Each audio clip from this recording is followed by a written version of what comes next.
नमस्कार दोस्तों, मैं दुर्गेश कुमार एक बार फिर क्राइम वीडियो में आप लोगों का स्वागत करता हूं। जुर्म की दुनिया से कभी कभी ऐसी खबरें सामने आती हैं जो इंसान को अंदर तक दहला देती हैं। ऐसी खबरें जिनसे पता चलता है कि कोई कैसे शख्स दरिंदगी और बेरहमी की सारी हदों को पार कर सकता है, कैसे वो शख्स आदमी से हैवान बन जाता है। ऐसी खबरें जिन्हें हम एक बार जानने के बाद शायद कभी सुनना और देखना नहीं चाहेंगे।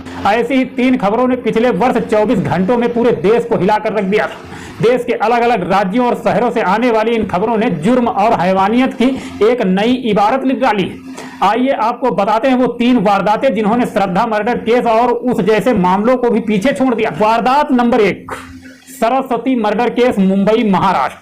हाल ही में मुंबई से एक ऐसा मामला सामने आया था जिसमें आरोपी ने दरिंदगी के मामले में आफ्ताब को भी पीछे छोड़ दिया था।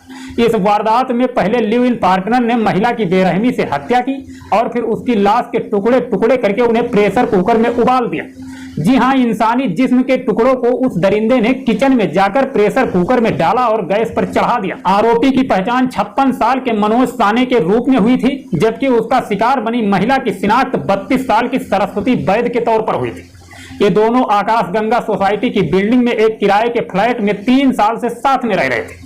पुलिस ने कातिल लिव इन पार्टनर मनोज को गिरफ्तार किया था। उसकी गिरफ्तारी के लिए पुलिस ने एक विशेष टीम का गठन किया था। इस वारदात का खुलासा बुधवार की रात को हुआ था।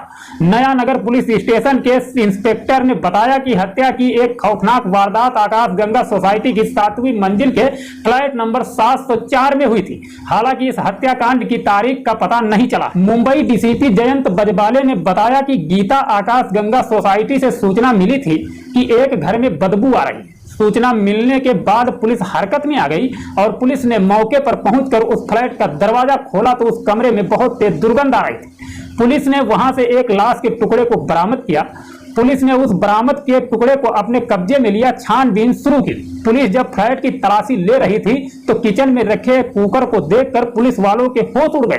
बताया जा रहा है कि उस प्रेशर कुकर में लाश के टुकड़ों को उबाला जा रहा था, यानी आरोपी इस कदर हैवान बन चुका था कि उसने मरने के बाद लाश के टुकड़े किए और फिर उन्हें प्रेशर कुकर में डालकर उबालता रहा ताकि लाश का निपटारा आसानी से हो सके। पुलिस को वहां तफ्तीश के दौरान पता चला कि आरोपी मनोज साने और सरस्वती लिव इन रिलेशनशिप में रहते थे। मनोज ने ही पहले सरस्वती की हत्या की और फिर उसकी लाश के टुकड़े टुकड़े कर दिए। उसने लाश को ठिकाने लगाने के लिए टुकड़ों को कुकर में उबाला था। इस वारदात का खुलासा तब हुआ था जब कुछ पड़ोसियों ने बंद फ्लैट से तेज दुर्गंध आने की शिकायत पुलिस को दी थी। उसी के बाद नया नगर थाने की एक टीम मौके पर पहुंची और घर का ताला तोड़ा, जहां महिला की लाश के कई टुकड़े बरामद हुए। कुछ टुकड़े गायब थे। यह कातिल दरिंदे मनोज ने उन्हें उबाल कर ठिकाने लगा दिया था। अब पुलिस आरोपी मनोज से पूछताछ कर रही थी। अब आ जाते हैं वारदात नंबर 2, लखनऊ, उत्तर प्रदेश से।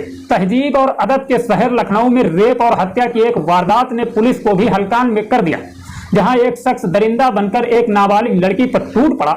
उसने लड़की के साथ बलात्कार किया और फिर बड़ी ही बेरहमी से उसका कत्ल कर दिया। उसने कत्ल को जिस तरीके से अंजाम दिया उसे जानकर किसी भी इंसान का कलेजा बैठ जाएगा। आपका दिल धड़कने लगेगा, ट्रेन की रफ्तार से दौड़ने लगेगा और जब जब आप इस वारदात के बारे में सोचेंगे आपकी नींद उड़ जाएगी। दरअसल सनसनीखेज कत्ल की वारदात लखनऊ के इंदिरा नगर थाना क्षेत्र की है, जहां तकरोही इलाके में बुधवार को शाहिद नाम के आरोपी ने इस वारदात को अंजाम दिया।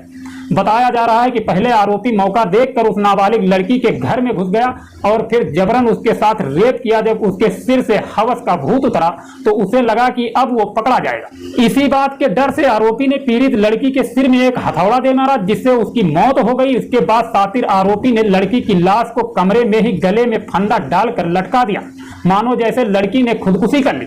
घर वाले जब लौटकर घर आए तो घर का मंजर देखकर उनके पैरों के तले की जमीन खिसक गई। एक कमरे में लड़की की लाश फंदे से लटक रही थी।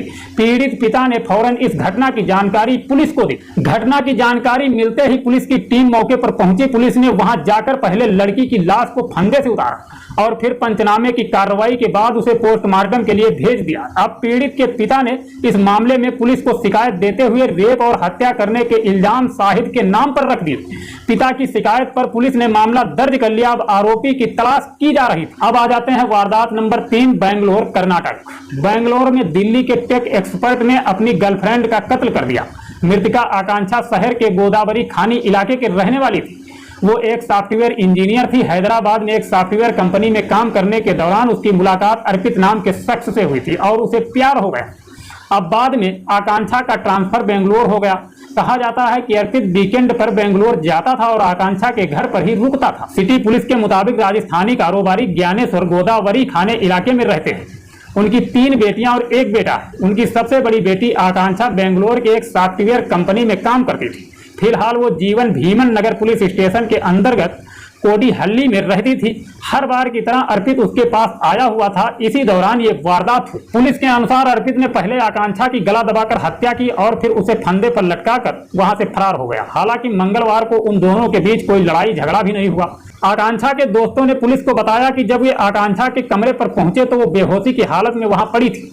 इसके बाद उन्होंने पुलिस को सूचना दी और आकांक्षा को अस्पताल पहुंचाया। पुलिस इतला मिलने के फौरन बाद मौके पर पहुंची और मामले की तफ्तीश शुरू कर दी। फिर बेंगलोर पुलिस ने ही आकांक्षा के परिजनों को उसकी मौत की सूचना दी और लाश को पोस्टमार्टम के लिए भेज दिया। पोस्टमार्टम और जांच के बाद आकांक्षा की लाश उसके घर वालों को सौंप दी गई। पुलिस आरोपी अर्पित को गिरफ्तार कर लिया।